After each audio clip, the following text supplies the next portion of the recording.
Le Pérou, c'est le pays de l'automobile. Le piéton n'existe pas. Il n'a aucun droit. Mon père m'avait déjà parlé de la culture à Tahiti, où le piéton est roi. Le piéton fait seulement mine de mettre le pied dans la rue et toutes les autos s'immobilisent à 18 blocs à la ronde pour le laisser passer. Tahiti, it's a magical place. Mais au Pérou et surtout à Lima, tu peux oublier ça. Et le klaxon incessant te le rappelle. Comme on l'a déjà dit, une marque de klaxon doit probablement être un ami du pouvoir parce que ça domine le paysage auditif. Je pensais qu'en quittant Lima, j'aurais un petit break. Pensez-vous. À Cusco, c'est pareil. C'est pas juste les taxis qui offrent leur service, toutes les voitures klaxonnent constamment.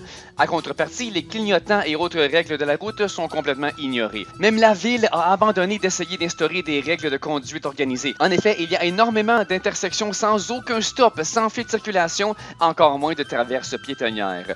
Les Péruviens ont vraiment choisi d'annoncer leur présence par le klaxon au profit de toutes les autres méthodes qui sont prévues pour ça. C'est la loi de la jungle et le klaxon est le roi de la jungle. Mais ça veut pas dire que les Péruviens sont insouciants. En moto, par exemple, les casques sont très fréquents.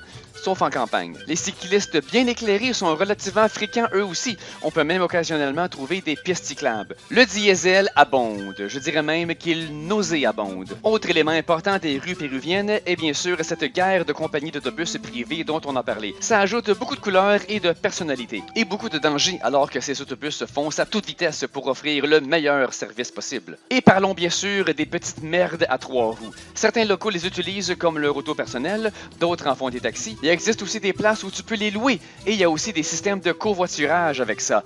Covoiturage. Co implique plusieurs passagers, comme si on pouvait s'entasser à 7 là-dedans.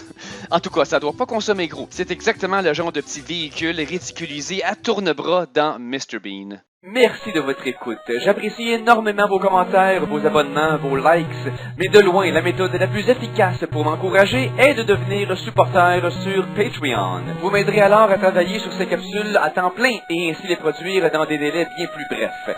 Merci, cher public, je fais tout ceci pour vous, mais je fais aussi tout ceci grâce à vous.